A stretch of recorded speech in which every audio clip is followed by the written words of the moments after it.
रमज़ान का मुक़द्दस और पाकीज़ा महीना चल रहा है। इस महीने में हमें क्या ज़्यादा करना चाहिए, क्या नहीं करना चाहिए, इससे रिलेटेड बहुत सारी वीडियो आपके सामने आई हुई हैं। लेकिन आज मैं आप लोगों के सामने एक ऐसी बात करना चाह रहा हूँ, जो मुझे लगता है उस पर बात हमें बहुत पहले से कर लेनी चाहिए थी और बहुत ज़रूरी बात है। असल में रमज़ान में होता क्या है, शैतान को तो कैद कर दिया जाता है, रसूल आज़म सल्लल्लाहु अलैहि वसल्लम की हदीस से पाक है कि शैतान को कैद कर दिया जाता है। फिर भी रमज़ान के अंदर झगड़े होते हैं, लड़ाइयाँ होती हैं, तो उसमें हमें क्या करना है, उस वक़्त में हमें क्या करना है, जब सामने वाला हमसे झगड़ा करने के लिए उतर आए और वो लड़ाई करने के लिए पूरे मूड में हो, उस वक़्त हमें क्या करना है? तो आइए कलाम पाक की एक आयत करीमा पढ़ते हैं। अल्लाह ताला इरशाद फरमाता है, खुदिल अफ़्व व अमुर बिल उर्फ़ि व आरिद अनिल जाहिलीन। अल्लाह रब्बुल इज़्ज़त ने 3 चीज़ें इस आयत करीमा के अंदर ज़िक्र फरमाई हैं। पहली चीज़ अल्लाह फरमाता कि माफ़ करो।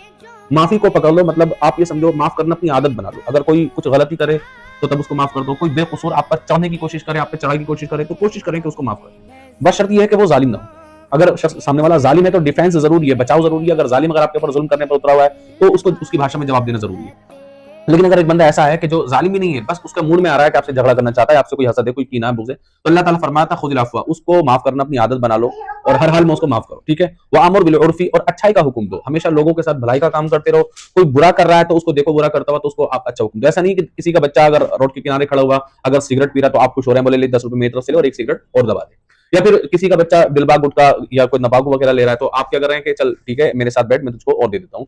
या वो डेली बेस पर कुछ ऐसी कोल्ड ड्रिंक या कैफीन ले रहा है जो उसको नुकसान पहुंचा सकता है, तो चल अपने साथ बिठा करके बोले ले तू और ले, मैं उसका पैसा दे रहा हूँ। अल्लाह ने इसको मना फरमाया। अल्लाह फरमाता है व अमुर बिल उर्फी, अच्छाई का हुक्म देखो। अगर आपका दुश्मन है, आपका दोस्त है, आप डायरेक्टली इनडायरेक्टली किसी भी तरह करें, आप अच्छाई को हुक्म दें, क्योंकि अल्लाह रब्बुल इज्जत ने आपको भेजा ही इसलिए, पैदा इसलिए फरमाया अपने महबूब की उम्मत। अल्लाह फरमाता कुंतुम खैर उम्मतिन उखरिजत लिन्नास तअमुरूना बिल मारूफ व तनहूना अनिल मुनकर। अल्लाह फरमाता है कि तुम बेहतरीन उम्मत हो और तुम्हें लोगों के लिए पैदा किया गया है। तुम लोगों को अच्छाई का हुक्म देते हो और बुराई से रोकते हो, इसलिए तुम्हें पैदा किया गया है और इसी वजह से तुम बेहतरीन उम्मत हो। तो तुम्हारा काम है कि लोगों को अच्छाई का हुक्म देना, फिर चाहे वो अपना हो, पराया हो, दोस्त हो, दुश्मन हो। और तीसरी चीज जो मोस्ट इंपॉर्टेंट है, जो बहुत जरूरी है, जिस मुद्दे पर मैं आपसे बात करना चाहता हूँ, अल्लाह ताला फरमाता है वारिद अनिल जाहिलीन। अल्लाह फरमाता है अच्छाई का हुक्म दो, या चाहे फिर वो कोई भी, लेकिन अगर कोई जाहिल है तो उससे किनारा कर लो। जाहिल से बहस करने मत खड़े हो, जाहिल से मत उलझो, उसे ज्यादा समझाने की कोशिश मत करो, बस उस तक पैगाम पहुंचा दो, बस बात खत्म।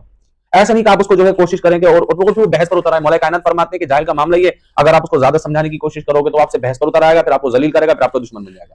तो जाहिल से अल्लाह रब्बुल इज्जत ने किनारा करने का हुक्म दिया है। जाहिल को कोशिश करो कि वो बेहतर रास्ते पर आ जाए, लेकिन जब देखें उसका मूड बिगड़ रहा है तो बिल्कुल उससे हट जाओ, उससे बहस करने खड़े मत हो। ये मेरा नहीं, अल्लाह का फरमान है। अल्लाह, और इसी अगर हम इस तरह से करेंगे कि जाहिल को पैगाम पहुंचाने की कोशिश करेंगे, जब देखें वो नहीं समझ रहा है, उसका मूड बदल रहा है, तो आप अलग हट जाओगे। तो जो रमजान के महीने में भी शैतान के कैद होते हुए इतने सारे झगड़े हो रहे हैं, लड़ाई हो रही है, फितने फसाद हो रहे हैं, इन बहुत सारे फितने फसादों से बचा जा सकता है। और कोशिश करें आप अल्लाह के मुकद्दस कलाम पर अमल करने की, नमाजें पढ़ें, तरावी पढ़ें, कलाम पाक की तिलावत करें। अल्लाह तौफीक अता फरमाए कि हम इस माह मुकद्दस का मुकम्मल एहतमाम करें।